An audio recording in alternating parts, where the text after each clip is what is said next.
Ассалаумағалейкум құрметті көрермендерім, баршаңызға қайырлы күн. Мына біздің қой мен ешкілеріміз. Енді көбісі айтып жатыр ғой кеше тиктоктан, ютубтан мыналарың деген кәрі тауықтар, анау мынау тисфабриканікі деген сияқты типа әңгімелер айтып жатыр. Енді ешкімнің әңгімесіне мән бермейміз ғой.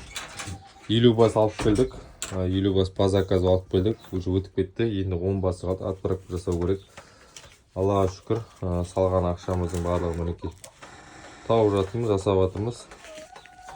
Құстан сіздерге де кеңес берем, тауықпен айналысуға. Ақша табамын дейтін жастар болса, тауықпен айналысыңыздар.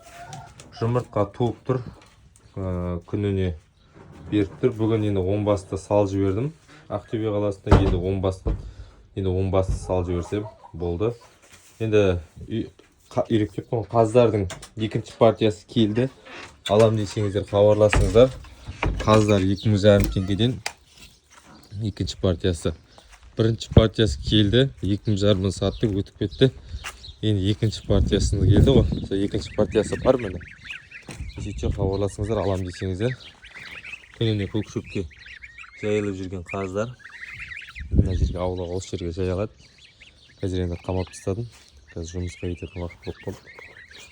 Сосын қамап тастадым. Осылай ақша табамын десеңіздер, айналысыңыздар. Ешкімнің сөзіне мән бермеңіздер. Біреулері жақсылығын айтады, біреулер көре алмай айтады деген сияқты ғой. Әркім әртүрлі айтады. Енді Қазақстанда 20 миллион халық бар. Оның өзіміздің немізді қарайтын 10 мың шақты адам бар. Тиктокта, ютубта қараған кезде барлығы қосқанда. Оның ішінде 10 мың адамның біреуіне ұнайсың, біреуіне ұнамайсың. Сол үшін артқа қайтатын жол жоқ. Тек қана вперед, алға жылжи береміз. Осылай айналысып, Алла қаласа. Сол сіздерге де айтарым, айналысыңыздар. Мысалы, мына қаздарды 2,5 алып, мысалы басқа қалаға алып кетіп, побольше кішкене ақша қосып сатуға болады. Мысалы, мен мына қаздарды қазір 5 ай ұстап, үйде 5 ай өсіріп 10 мың теңгеден сата аламын да.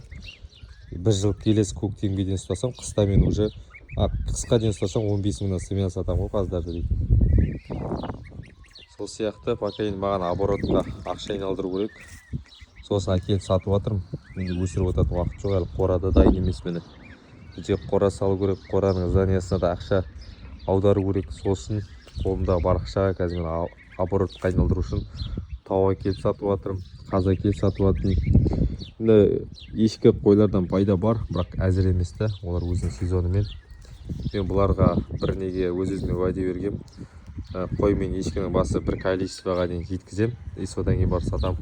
Оған дейін сатылмайды, оған дейін өзім көбейте берем. Енді қаз бен үйрекке ондай количество қойған жоқпын. Өзіме осындай количество жеткізем деп әкелем, сатам, ақша табам, оборот айналдырам. Бұл жерге дайын қылып қора салам. Өзімнің керек жарағыма ақшамды жинап алам, салам, кредитін жауып алам. Содан кейін барып емін-еркін өзімізге ұнаған породадағы тауықтарды ұстайтын боламыз. Сол жақсы достар.